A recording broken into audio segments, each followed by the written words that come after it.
America hates the youth. I don't think that's a point that anybody has really come to realize until I did. So, hallelujah for me. America does really hate its youth, and I'm going to explain why. First of all, it's a lot harder to live in America if you're not old. What do I mean by that? Well, most of the infrastructure, most of the system is really being run by old people who should have retired ages ago. My grandfather was 60 or 65. He retired. Granted, he had Alzheimer's, so he didn't really have a choice, but he wasn't running for fucking president like Joe Biden did. And I know that, I don't think that's very controversial to say. I mean, come on, look at the guy. He was clearly not mentally fit for president. Not much better than the current guy, but, or any worse, I should say. Not much, wasn't worse than the current guy, but, you know, still not good. But yeah, I mean, usually when you get old, you're supposed to quit. I thought that was the point, but I still see many old people running around still doing things in the system. Take music, for example. I listen to a lot of older artists, and usually when you would expect that most of these older artists, they wouldn't be touring anymore. Like, I don't know, Kiss, for example. You know, Kiss has done lots of reunion tours and farewell tours. And you'd think they would have retired by now, but no, apparently they've come back yet again for like non-makeup shows. So I feel very screwed over. Probably should have learned from the first time they retired, but, you know, that's on me. But they're not the only ones. The Scorpions have been around since the 60s, and they are still going for some fucking reason. Paul McCartney's still alive, kicking it. Ringo Starr, they both just put out new albums. And the problem with that is that they're kind of preventing younger artists from being able to make their own headway into the world. Right? I mean, think about it. You have all these nostalgia acts still kicking around, but you know, they're taking up all the space. They're selling out all these stadiums, and people are still listening to them. I'm guilty of this too. I listen to a lot of older artists. I just got a bunch of Pink Floyd records, but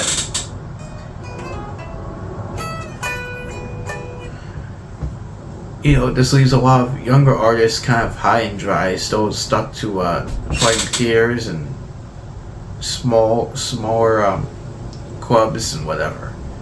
You know, and that's before we even mention how social media has basically fucked over everybody, especially artists. Now that they have to do their own self-promotion, even though that's the record label's job. That's just one example. Politics is, I think, the biggest. Obviously, the world is mostly run by boomers, even though they should have tapped out ages ago, at least since the 2000s. But they're not, for some reason. There's even people from the silent generation still alive. I thought everyone from the silent generation was dead. You know, I thought they all had gone. I didn't realize that there were still a few kicking around. You know, you're supposed to be dead, silent generation. You need to hurry it up. Get your fucking tombstones. You know, you're not supposed to be here anymore. You're certainly not the fucking government. I don't know why you're still around there, but you know, go away. Stop being in government. Stop being alive now, please. You know, you're not supposed to be here. But yeah, obviously politics, the biggest scourge of old people not retiring. You know, just holding on to power. Obviously, since I live in New York, we have Zoran, who was the closest, not the closest, but the youngest politician I think we have that kind of represents us. And he's kind of the only one. I mean, I know there are like a few others, but they don't really have like the same pull or influence as Zordon does, which I think is important to mention because he's like the only one that I know of that's really that really has like any power as a young person for young people. You know, like the other people that he was running against were very much older and very into Israel because corruption. And you know, it's very debilitating, whatever the word is, however you're saying, it's very debilitating for the youth.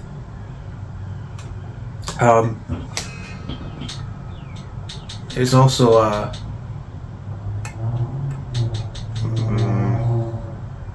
there's the infrastructure. The infrastructure is another big one for me.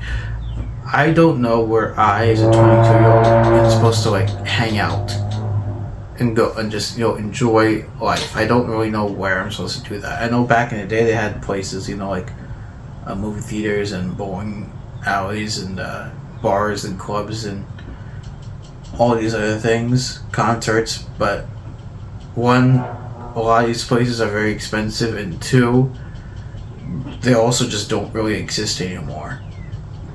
You know, there's really not like that much going on for like a young person where you can just go. I know a lot of y'all will say the mall, but the mall requires you to have money, and I do not want to spend money. I spent $30 for the mall last week, and I am not interested in spending any more, even though I'm planning to go see Obsession today, which is also going to hurt my wallet very much, but I really want to see the movie, so I'm screwed where that's concerned.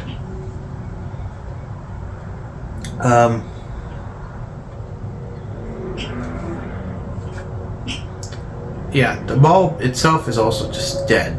You know, I'll make a whole other video about the mall, because you'll be fucking fascinated by how dead the mall is if you don't really hang out at the mall.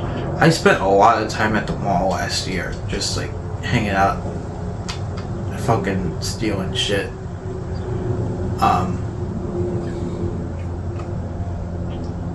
It is very dead, right? Like, even on the days when it was like a good day, it wasn't even like really a good day. You know what I mean? Like I said, when I got the wall last week, it was a Memorial Day weekend, and the mall could not have been any more dead. I mean, it was like almost completely empty. It's very unusual. I'm not really sure how the mall worked back then. I mean, my mom used to take me to the mall when I was like 5 or 6. And I remember it being way more alive than it is now.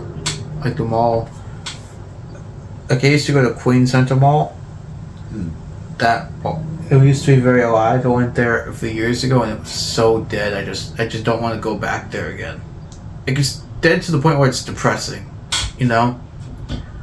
I just don't want to go back there and be reminded of how dead it is. Like, I can't just keep the memory of how it used to be alive in my head. Because that place is dead than a fucking dead person, I guess. But yeah, the mall is pretty much out of it. It's over with. You know, I'll take a video and show you what the mall looks like. Maybe I'll try and do this like a few malls, not just one. Because I want to make sure that it's not just my mall, the one near me that's dead. Like, I want to make sure it's like all of them within the New York area, the Queens, Long Island area. So y'all can get an idea of how bad it is, and just to make sure what I know is true, and not just like the one place. Like I said in the last video, the media, there's no like Gen Z representation in the media. You can watch that video, and here we kind of just babble on about how,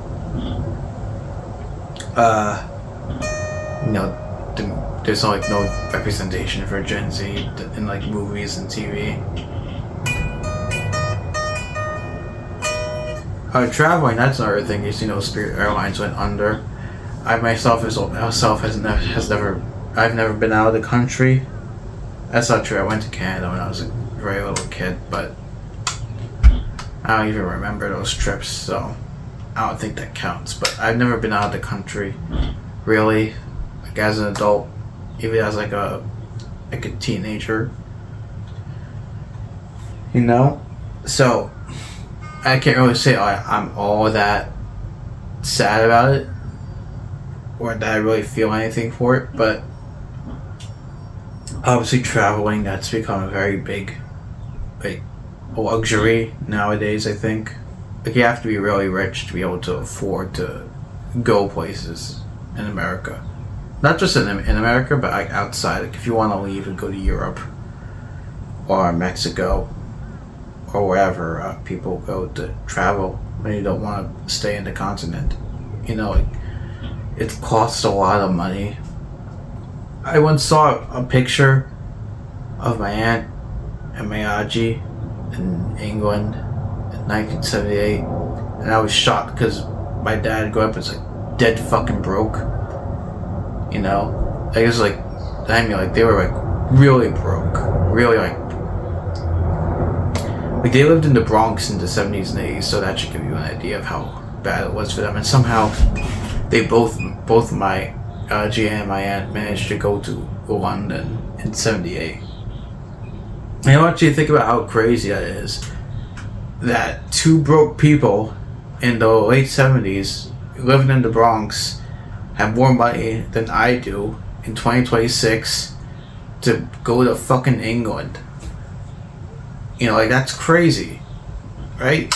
That has to be crazy to some of you, at least, to hear that me, who is richer than my grandma, my aunt, my dad when they were young, cannot afford to go to England, of all places, which they have been to. At least my mom, at least my Auntie and my aunt.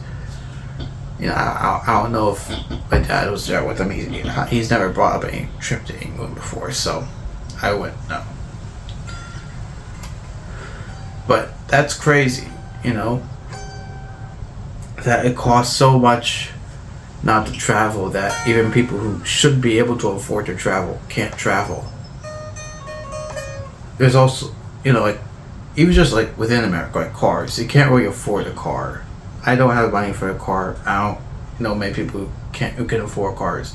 Most people my age can't drive, which, it's crazy until you really think about all the costs that come into driving. First, the car itself, gas, which is like $4 or $5 a gallon. Car insurance, which is another huge one. Plus, people are very aggressive on the road. I got hit by a car once while I was walking. Guy just ran a red light and just hit me, crushed my hand. So there's that. I didn't even get the guy's plate, he just ran off. It was a hit and run, so yeah. So yeah, it's not really that surprising when you think about all these things, about how dangerous and how expensive it is to drive. Especially because, again, there's nowhere to go.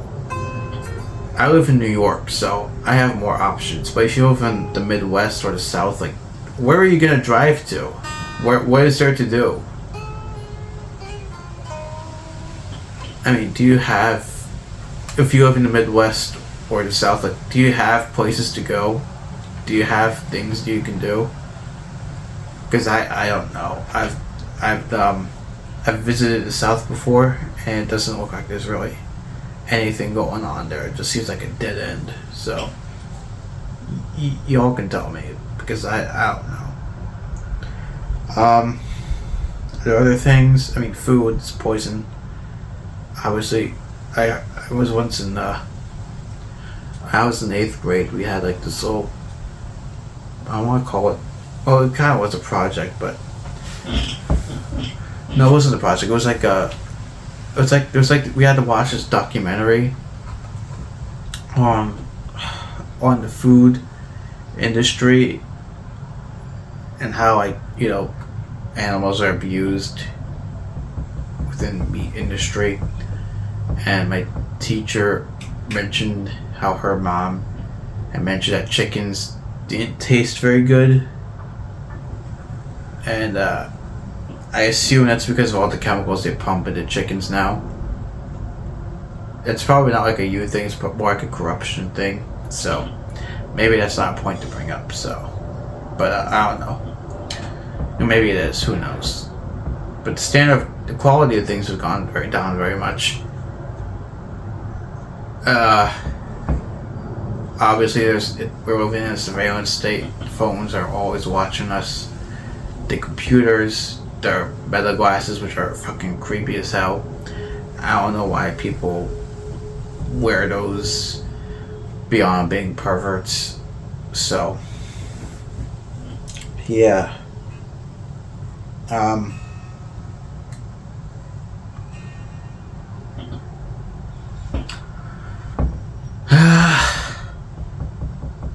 I'm sure there are like other things going on that I could talk about, but I don't have any information there beyond what I've just told you about. So if you've got anything that you want to talk about, housing. I forgot about housing.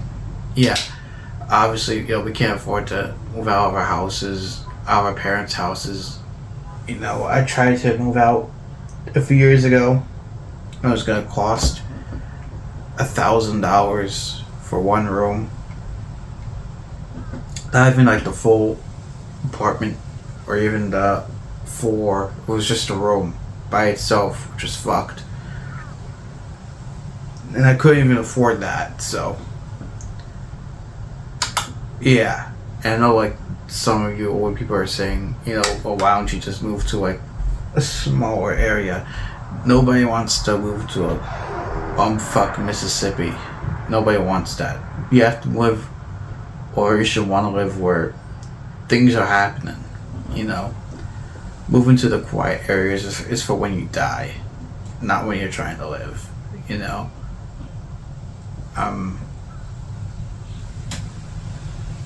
Yeah, but even housing in general, like, you know, BlackRock is just buying up all the houses. There are landlords everywhere just trying to greedily take the houses too, so that also pisses me off. So yeah, that's just the whole thing. Anyway, I'm gonna end it there. Like I said, if there's anything else that y'all want to talk about or mention, put it in the comments. Also subscribe, because most of you aren't subscribed. Like 99% of you aren't subscribed, which you should be, because I make good videos, even if it's not like high quality edited videos. It's real, and what work did you ask for? So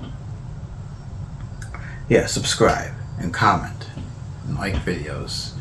You know, I'm turning into a YouTuber, so I might as well act like one. Yeah, see ya.